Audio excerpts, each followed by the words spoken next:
Hey everybody, it's Georgia Weidman, author of Penetration Testing, a Hands-On Introduction to Hacking, and your instructor for this accompanying lab.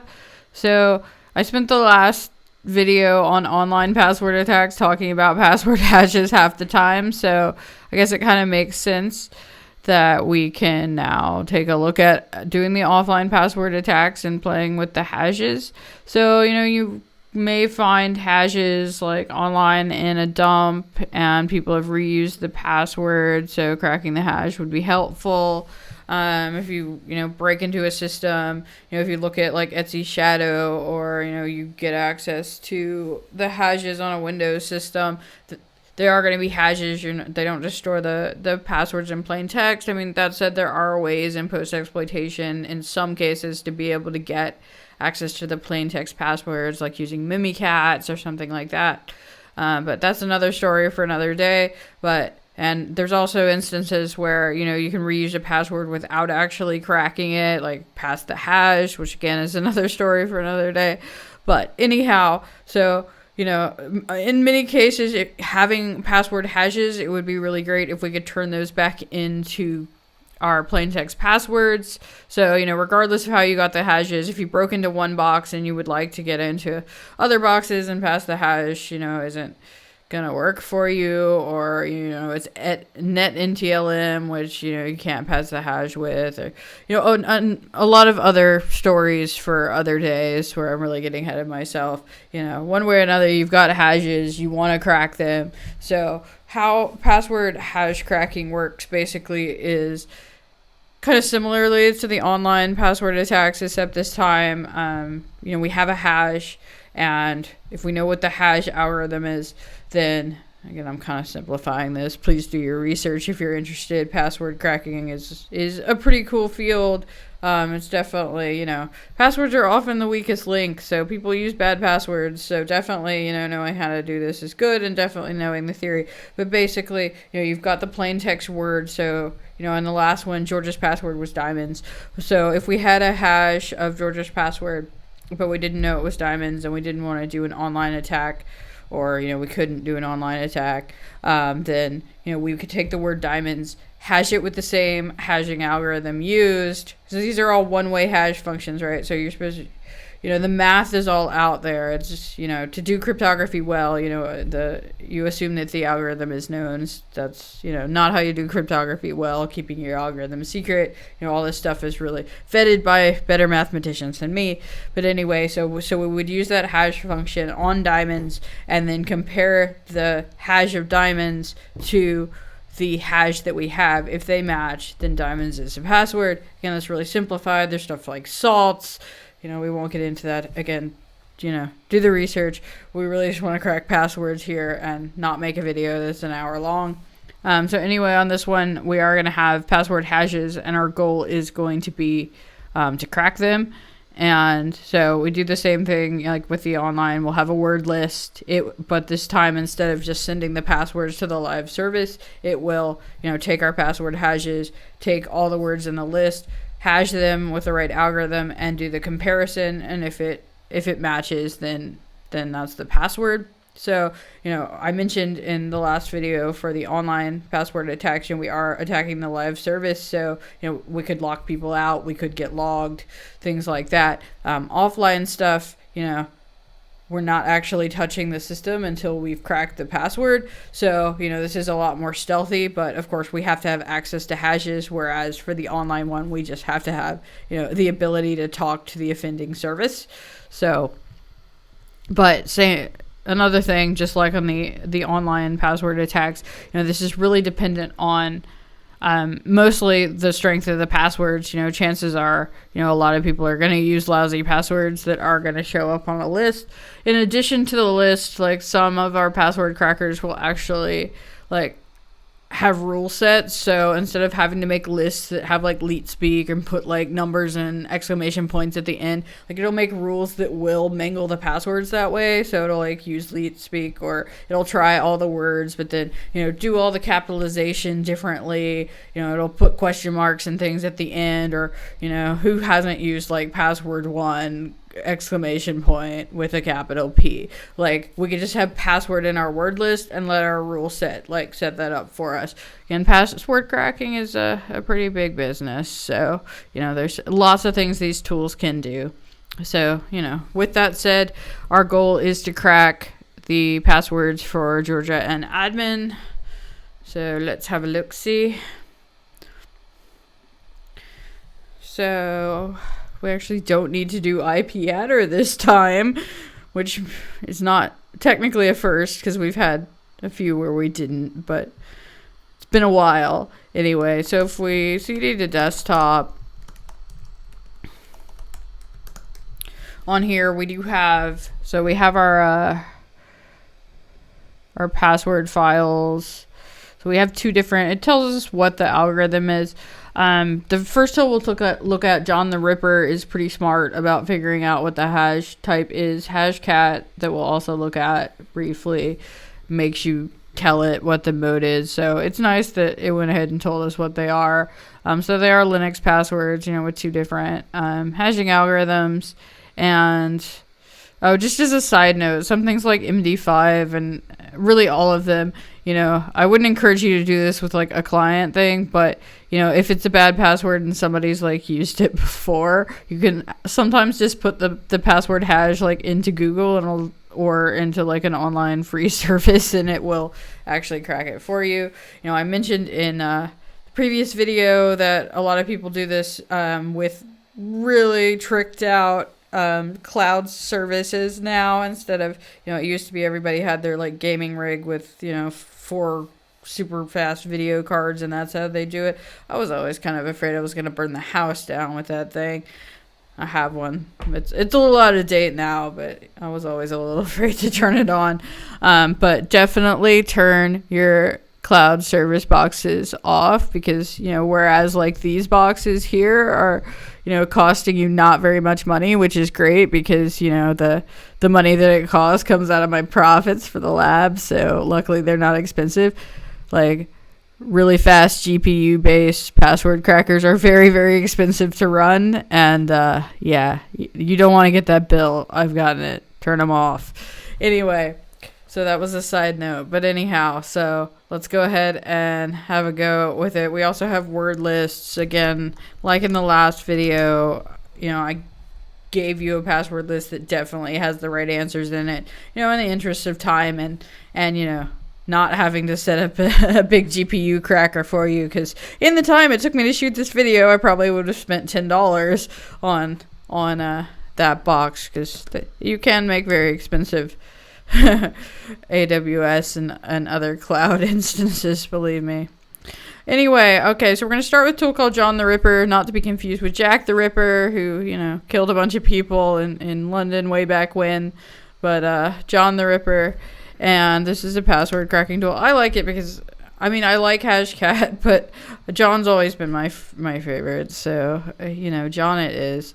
So then, we want to actually remember the syntax. You can do a -H. Like I said, there's tons of different things you can do with it. We're going to really start with, like I mentioned, the rule sets where you can have it like mangle the password for you. It will actually brute force. I mentioned brute forcing, like trying absolutely everything. Some hashing algorithms like old Windows LM hash, even on something like this, that would be reasonable. Completely exhausting the key space on, our cryptographically secure as of today algorithms, not likely to happen, in a reasonable amount of time, but you're much more likely, using a word list to get, because that's the kind of passwords that people use, right? They use password with a capital P, maybe an @ symbol for the A, leet speak it out, put a question mark or a 1 or both at the end. These are the kinds of passwords that people use. So, using a word list, especially with rules, to, make those changes automatically, do the different capitalization, leet speak it, add 1 at the end, or, you're very likely to, you may not get everybody in an organization, but often you only need 1. So you're much more likely to get something through the word lists. All right, so we want John, and we want, let's start with the Linux password md5.text, and I want -- word list equals words in word lists and 100 common passwords. I love tab complete. And I even got that right. So I didn't have to tell it the format. John's cool that way. Admin password is admin password without the OR, so kind of like Etsy password. So I guess that's better than admin, but again, we've got no uppercase letters, no numbers, and no symbols. So, and it is technically dictionary word based, and it has the username in the password. All things it shouldn't be, but like I said, you'll find all sorts of bad passwords, reused passwords, all sorts of nonsense. So, it helps. So, we could do the same thing with the other one, but I do want to show you Hashcat. So we're just going to use regular Hashcat. There is OCL Hashcat, which is the one that uses the GPUs, graphical processors. So, that's when, when you've got a lot of passwords and, they're not all as bad as these. Like when I'm doing password strength testing, or, I've managed to, get some NTLM stuff by listening on the network, or I've, dumped the Active Directory database of all the password hashes. So I have a lot of stuff, and, I want stuff that is potentially probably going to be more secure than admin password. GPUs is a good place to go, so you can use OCL Hashcat for that. This just being, like I said, a cheap VM, though it runs pretty fast. I'll give it that, but the more we spend on the VMs, the less money we make. So, these cloud boxes run really well, but they're not going to be like the cream of the crop password crackers. We're just going to use regular Hashcat. It's probably going to complain that it doesn't really like trying to even do regular Hashcat on these boxes, but we can force it. One of the things I don't particularly like about Hashcat is that you actually have to tell it the mode. It doesn't smartly figure it out what the algorithm is, but you can look on here. So what's the one we just did? We'll do the other one. So we did the MD5 one already, so let's do the other one, which I can't remember what it is. So it is SHA-512. So if we look up what SHA-512 is on here, its mode is 17600. So Hashcat mode 17600. And then we want, I think it's -W for word list. I think. And yeah. So we need to tell it the name of it that we want, and then we want, I think, just the word list after that. So word lists, I could look at the help, but I try to remember, but then stuff changes. It's often a common joke that I tell that's probably not very funny, that I wrote my book just so I could, pull out my own book and look up commands I couldn't remember the syntax for, which I have done from time to time if I didn't have the internet. Like at cyber defense competitions and things like that, when I'm like, okay, how do I hack this again if I don't have the internet? Anyway, and I think it is going to complain, so you can do a -- force to, it's not going to like the setup of everything, because it's, not all GPU based and stuff, but that should do it.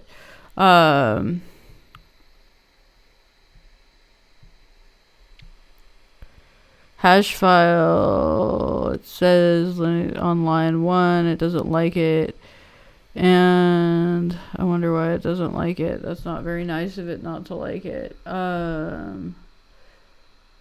Oh, you know what? It probably doesn't like. It's set up in John format.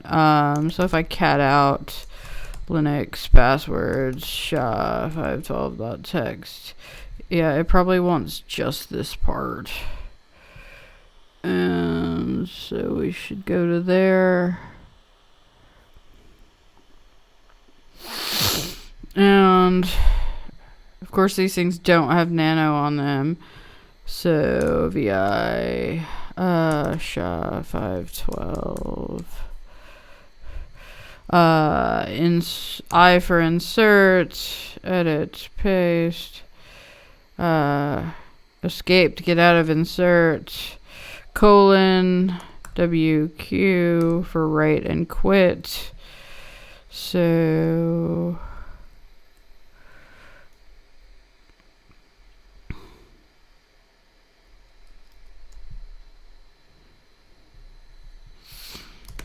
SHA-512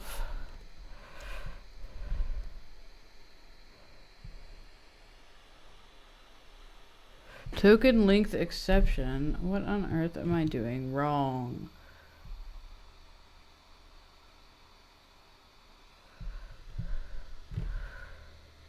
I got cat SHA-512.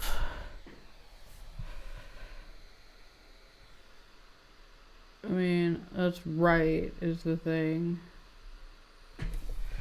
But it does just want the password. This is one of the reasons I'm not just the biggest fan ever.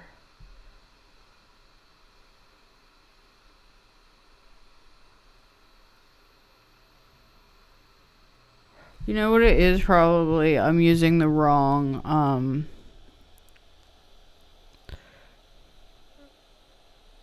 it's probably not really SHA-512. How about, I'm going to cheat and show how much I love John, right? So if we go back up to John, I bet that's not really what that is. So if I do Linux passwords, SHA-512.txt,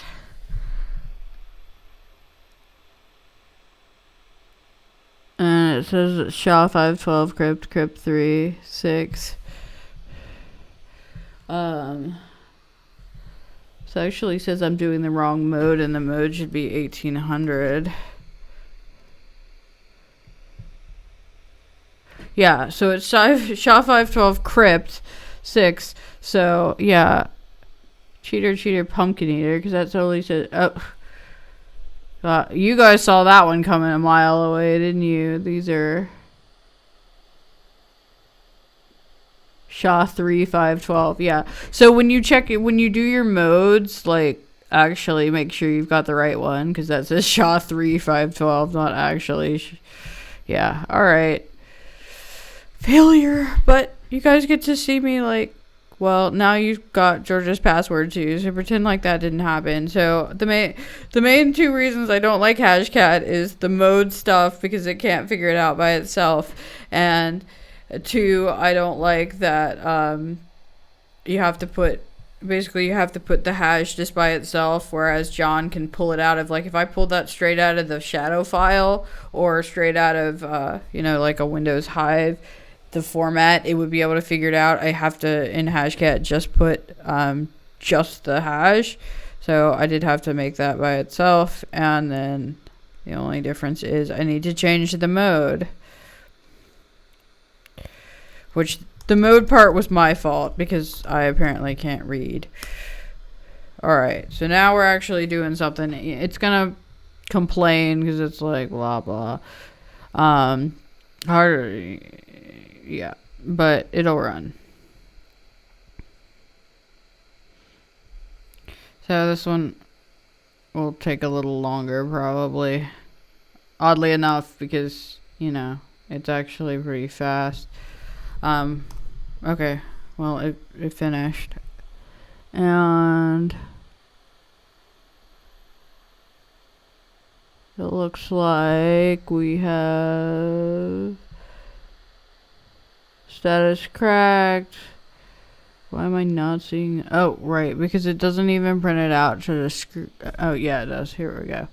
Because it doesn't have the username on this one because we pulled it out. So Georgia's password, like we just saw on John, is Cassandra. So I like John the Ripper. It's probably a personal preference because I know how to use it better. But Hashcat, the OCL Hashcat for the for using the GPUs definitely is worth doing. Again, remember to turn off your cloud boxes because they're very expensive. And make sure you get your mode right. And yeah, you do have to put the hash by itself, which, yeah. But, I mean, they're both good tools. I like John, but it's worth knowing both, definitely. I mean, especially, for the GPU-based stuff. Anyway, so that's a couple different ways to crack passwords. You really can just, for this exercise, just do one. You could do them both in John or both in Hashcat, whatever you want to do. Anyway, carrying on, that's, all you have to do for this one is crack those 2 passwords, which we did. So I'll see you guys next time.